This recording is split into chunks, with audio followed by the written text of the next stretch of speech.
আল্লাহ সুবহানাহু ওয়া তাআলার প্রকৃত ওলি যারা, প্রকৃত বন্ধু যারা, অর্থাৎ আল্লাহ রাব্বুল আলামিনের প্রিয় নবী রাসূলগণ, বর্তমান সময়ের আলেম ওলামাগণ, এনাদের সাথে যদি কেউ দুশমনি করে, আল্লাহ রাব্বুল আলামিন নিজেই তার সাথে যুদ্ধ ঘোষণা করেন। কত বড় কথা! আর এই বন্ধু হওয়ার জন্য কি করতে হবে? বন্ধু হতে গেলে ফরজ আমলগুলো তো করতেই হবে। ফরজ বিধান ছেড়ে দেওয়ার কোনো অপশন নেই।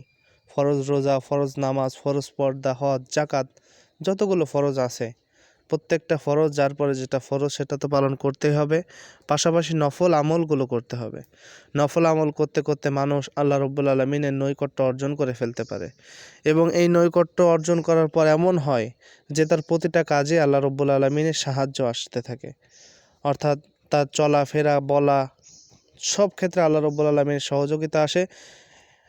এমনকি এই কথাটার অন্য একটা ব্যাখ্যা হতে পারে, সেটা হচ্ছে যে আল্লাহ রাব্বুল আলামিনের বিধান ছাড়া সে একটা কাজও করে না।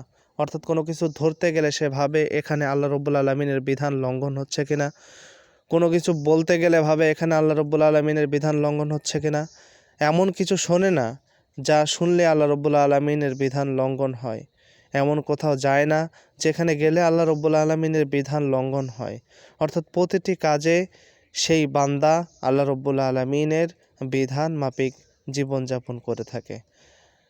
এই সময় এসে ওই বান্দা যদি রব্বুল আলামিনের কাছে কিছু চায়, আল্লাহ রাব্বুল আলামিন তার সেই আশা পূরণ করেন। সুবহানাল্লাহ।